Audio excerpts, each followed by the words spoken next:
Good morning class 12th student. बेटा last lecture में हमने देखा था ड्रिफ्ट वेलोसिटी के बारे में कि ड्रिफ्ट वेलोसिटी होती क्या है, फ्री पाथ क्या होता है, फ्री पाथ के बारे में हमने पढ़ा था, रिलैक्सेशन टाइम किसे बोलते हैं हम ये भी हमने देखा था, है ना।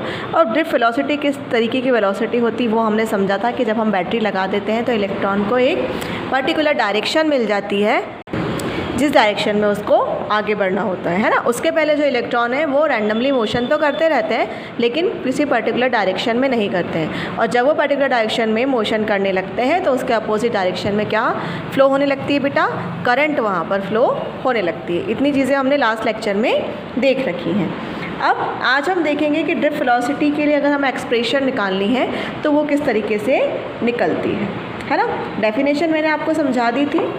अब एक्सप्रेशन की अगर हम बात करते हैं,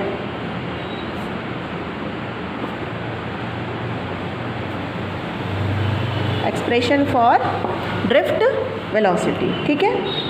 एक हमने क्या ले लिया बेटा, कंडक्टर ले लिया है, ठीक है। इसके अंदर इलेक्ट्रॉन्स होंगे। इस कंडक्टर को हमने क्या किया, एक बैटरी से कनेक्ट कर दिया। यहाँ पर हमने एक स्विच लगा दिया, ठीक है। इस तरीके से हमने कनेक्ट कर दिया। ये है प्लस और ये है माइनस, ठीक है। अब इलेक्ट्रॉन किस तरीके से जाएंगे बेटा, इलेक्ट्रॉन जाएंगे इस डायरेक्शन में, ठीक है। और करंट फ्लो होगी हमारी इस डायरेक्शन में। इलेक्ट्रॉन के फ्लो के अपोजिट डायरेक्शन में हमारी करंट जो है वो फ्लो होना स्टार्ट हो जाएगी, ठीक है। तो हम यह मान लेते हैं suppose E be the charge on electron, है ना। इलेक्ट्रॉन पर जो चार्ज है वो हमने E मान लिया है, and M be the mass of electron, ठीक है। इलेक्ट्रॉन पर चार्ज हमने मान लिया है E और इलेक्ट्रॉन का जो मास है वो हमने मान लिया है M। On applying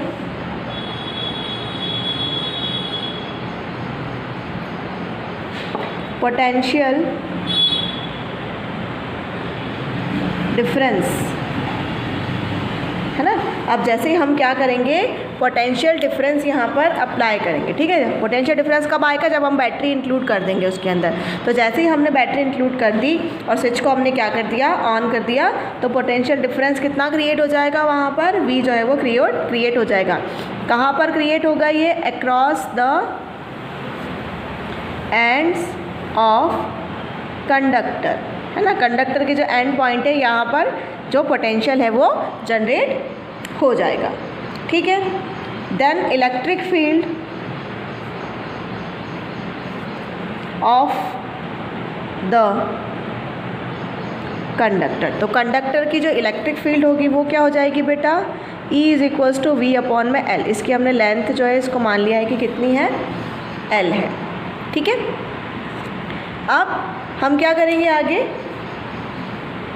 under the influence of electric field electrostatic force. अब जब भी हम इलेक्ट्रिक फील्ड यहाँ पर अप्लाई करेंगे, है ना, जब भी हम इलेक्ट्रिक फील्ड यहाँ पर अप्लाई करेंगे तो यहाँ पर क्या लगेगा, इलेक्ट्रिक फोर्स लगेगा, ठीक है। तो electric force under the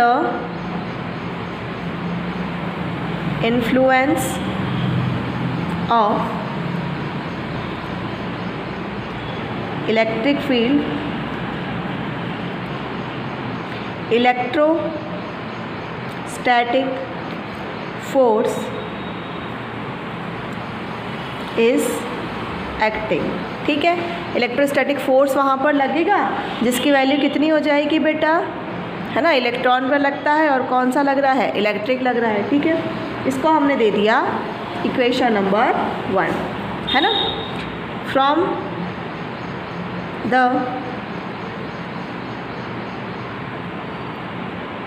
law of motion, laws of motion हम पढ़ चुके हैं 11th क्लास में। तो उसका जो सेकेंड लॉ होता है उसमें क्या बताया है कि F जो है वो किसके इक्वल हो जाता है, M × A के। तो जब भी हम फोर्स लगाएंगे तो इलेक्ट्रॉन क्या हो जाते हैं, यहाँ पर एक्सेलरेटेड हो जाते हैं। तो F = कितना हो जाएगा, M × A। इसको दे दी हमने इक्वेशन नंबर 2। फ्रॉम इक्वेशन 1 और 2 से हमें क्या दिख रहा है कि उनकी लेफ्ट हैंड साइड इक्वल है, इससे राइट हैंड साइड भी क्या हो जाएगी, इक्वल हो जाएगी। तो from equation 1 and 2 minus e is equals to m a. ठीक है, तो यहाँ से मुझे ए की वैल्यू निकालनी होगी, तो ए की वैल्यू आ जाएगी बेटा यहाँ पर माइनस ई अपॉन में इंटू ई अपॉन में एम। ठीक है, अब हमें तो क्या निकालनी है, ड्रिफ्ट वेलोसिटी की वैल्यू निकालनी है। ठीक है, एक्सेलरेशन क्या होता है, change in velocity upon time होता है ना। तो एक्सेलरेशन होता है change in velocity upon time. तो अगर हमें यहाँ से किसकी वैल्यू निकालनी है, वेलोसिटी की वैल्यू निकालनी है, तो क्या होगा, एक्सेलरेशन इनटू टाइम। ठीक है, तो वी डी किसके इक्वल हो जाएगी, एक्सेलरेशन इनटू टाइम के।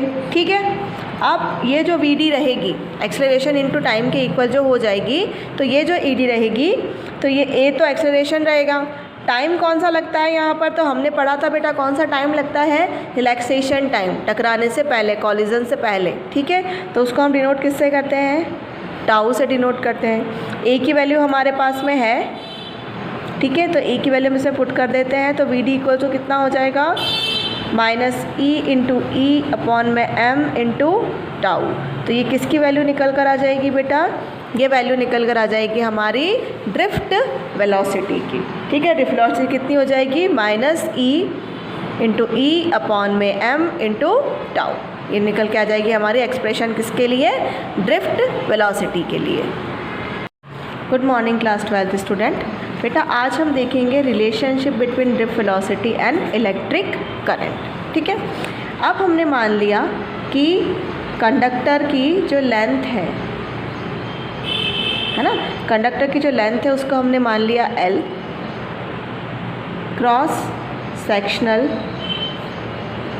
एरिया है ना, जिससे करंट जो है वो फ्लो हो रही है, उसको हमने मान लिया कितना, A। ठीक है, नंबर ऑफ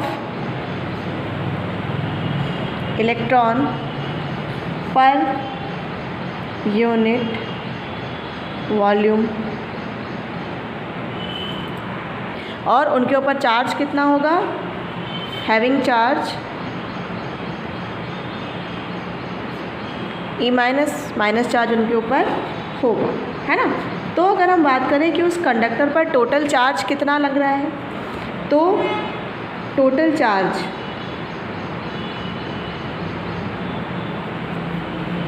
ऑन कंडक्टर कितना हो जाएगा बेटा, Q बराबर हो जाएगा किसके, नंबर ऑफ इलेक्ट्रॉन है N, चार्ज है E, क्रॉस सेक्शन एरिया है A और लेंथ है L। ठीक है, तो इतना चार्ज होगा किसके ऊपर, कंडक्टर के ऊपर। ठीक है, अब हमको ये पता है कि अगर जब वो डिस्प्लेस्ड होगा, है ना, कंडक्टर हमने लिया है इस तरीके से, तो इस कंडक्टर में जब डिस्प्लेसमेंट होगा तो यहाँ पर क्या होगी, वेलोसिटी भी होगी, तो कुछ ना कुछ टाइम तो लग रहा होगा। तो वो जो ड्रिफ्ट वेलोसिटी यहाँ पर हो रही है वो होने में यहाँ पर कितना टाइम लग रहा है, तो टाइम किसके बराबर हो जाएगा बेटा, टाइम बराबर हो जाएगा L अपॉन वी डी के, है ना। वेलोसिटी क्या होती है, वेलोसिटी होती है डिस्प्लेसमेंट अपॉन में टाइम। डिस्प्लेसमेंट कितना हो रहा है, L हो रहा है, क्योंकि हमने यहाँ पर लेंथ जो है कंडक्टर की वो L मान रखी है। तो यहाँ से अगर मुझे T की वैल्यू निकालनी है तो वो कितनी हो जाएगी, वो हो जाएगी T equals to L upon में वी डी। ठीक है, इलेक्ट्रिक करंट जो फ्लो होती है कंडक्टर में, जो इलेक्ट्रिक करंट फ्लो होती है उसकी वैल्यू कितनी हो जाती है बेटा, current is equals to Q upon में T। ठीक है, Q की वैल्यू हमारे पास है, T की वैल्यू हमारे पास है, तो I की वैल्यू कितनी निकल के आ जाएगी यहाँ पर, ये हो जाएगा NEAL, और T की वैल्यू हो जाएगी L अपॉन में VD। तो ये L से L तो हो जाएगा बेटा कैंसिल आउट, तो हमारे पास में I की वैल्यू जो आएगी वो हो जाएगी NEAVD। तो ये क्या रिलेशन निकल के आ जाएगा, I इक्वल्स टू NEAVD। ये रिलेशन निकल कर आ जाएगा किसमें, करंट में और ड्रिफ्ट वेलोसिटी में, है ना। तो ये होगा relation between current and drift velocity.